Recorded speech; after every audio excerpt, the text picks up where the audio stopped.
We have an issue. Our neighbor's dog that lives back behind those trees has been coming over and harassing our chickens. One of them was injured yesterday, one of our ducks. She seemed a little depressed yesterday, so I'm glad to see she's out being a duck. But her one eye looks good. That eye right there, that one that's facing us, got injured. So she hasn't been feeling great. The dog's owner was told that the dog had been coming over here, and yet the dog still continued to come over here multiple times. I never saw the dog do any damage, but even just his presence would make the girls just freak out and run about in chaos. That alone can do some damage, but I have to clarify, I never did see a bird in the dog's mouth. Two of our khaki Campbells just disappeared, and one of our buff Orpingtons was injured. So an electric fence is going up. So first thing we're gonna do is clear out all the brush around the trees where we're gonna attach the wire. My son is attaching the post insulators. These are plastic little handles that the wire is attached to. The wire comes on these big spools, which makes it easy to manage. The wire gets wrapped around these little plastic pegs. The finger's in the way, it's hard to show them getting wrapped, but you just kind of wrap it around and then get started through the next one. So we just run the line the perimeter of where we want it. They have a little place where you clip the line into it. We put a second one a few inches above it. Okay, we got the third one up a little higher.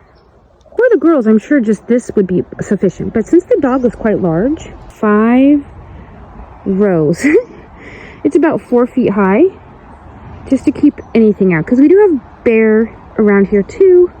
We have deer, but we don't worry about the deer hurting the girls. This water hose had a hole in it, so it was cut in length to use as an insulator. We're going to be going around these trees, and this is a redwood tree, and they're not that easy. They have such a thick, spongy wood. It's hard to put the connectors in there, so I'm just going to go around them this way. While we're in contact with the tree, the electricity would travel through the tree down to the earth, which is not what we want. We want to keep the electricity inside the wire. Pulled out all of the old hoses that have major issues with them, and it ended up we just needed one. We put the line through the hose, each place where it had to go around the tree. Also did it here for this tree. This is the other end of the fence. My dad's attaching the insulators to the tree so that the wire can be connected to them as we bring it to him. We've got all 5 strands running along the entire perimeter that we need it.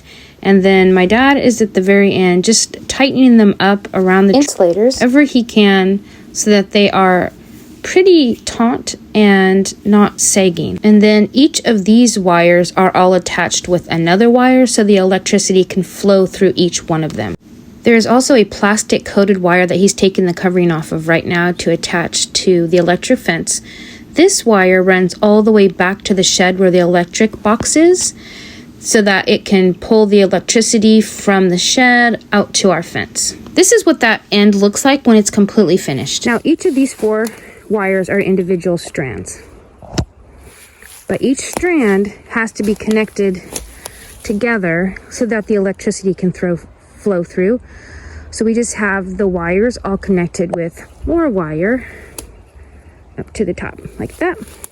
Then this is a plastic coated wire that goes all the way back to the shed where the electricity is. I'll go show you that. So the plastic coated wire, that's chicken land, and this is going to the shed.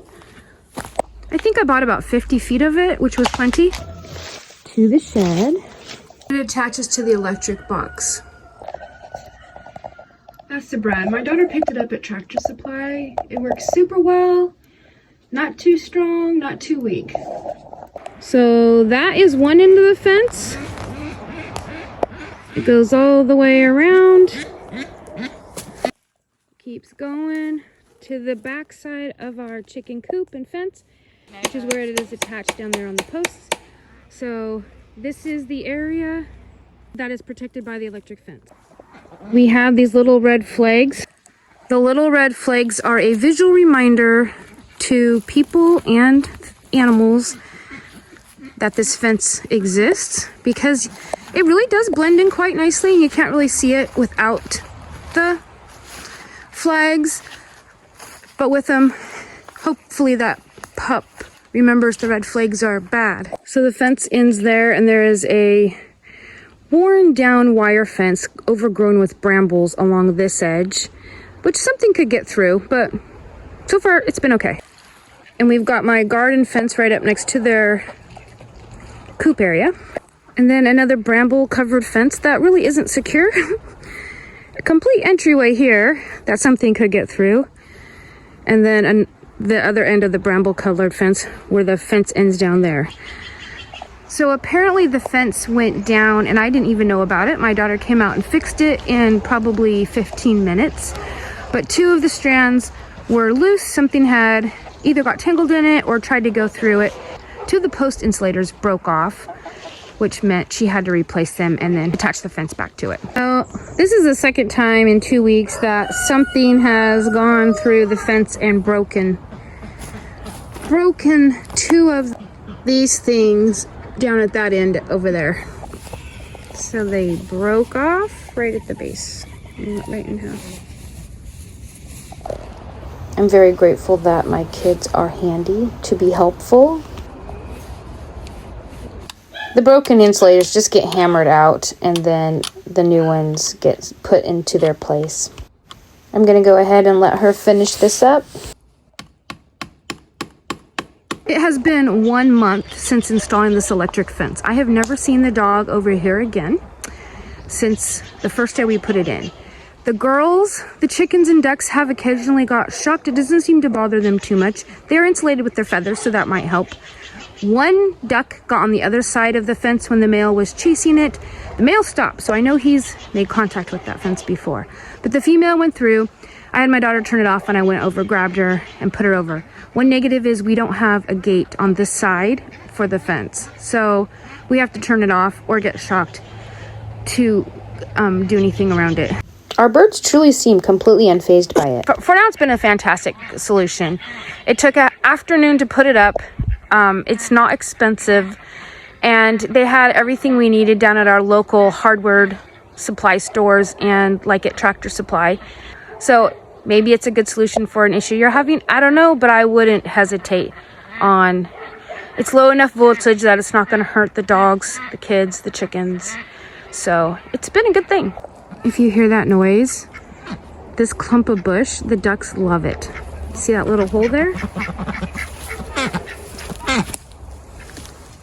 I don't know if you can see her, but there's a girl down in there. Oh, the berry bushes are yucky, but she's there trying to find a little hidey hole. I just have to remember this. So if I'm losing a duck to look in here. We did clear out a lot of blackberry bushes, which I think led to an injury. So if you're doing that, be very careful that you rake up all the thorns. One of our ducks ended up with bumblefoot, which is horrible. And I think it was from a thorn. I'm in the middle of making a video about it. I'll link it down in the description once it's completed being edited.